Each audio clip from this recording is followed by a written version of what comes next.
ইয়া রাব্বুল আলামিন, আমি বড় গুনাহগার, আমি বড় পাপী, জিনা করে ফেলেছি, নামাজ কাজা করেছি, রোজা ভঙ্গ করেছি। আমি জীবনে আর কোনোদিন নামাজ কাজা করব না, রোজা ভঙ্গ করব না, জিনা করেছি, জিনা করব না।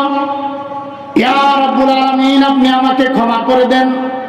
আল্লাহ রাব্বুল আলামিন বান্দাকে ডাক দিয়ে বলেন, ও বান্দা, উদউনি আস্তাজিব লাকুম, ও বান্দা তুমি আমার কাছে ক্ষমা চাও, তুমি আমার কাছে ক্ষমা চাও।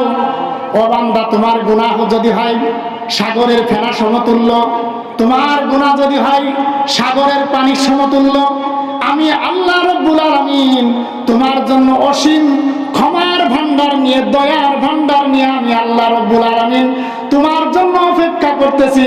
ও বান্দা, তুমি আমার কাছে ক্ষমা চাও, আমি আল্লাহ রাব্বুল আলামিন তোমার জীবনের সমস্ত গুনাহ খাতা মাফ করে দিব।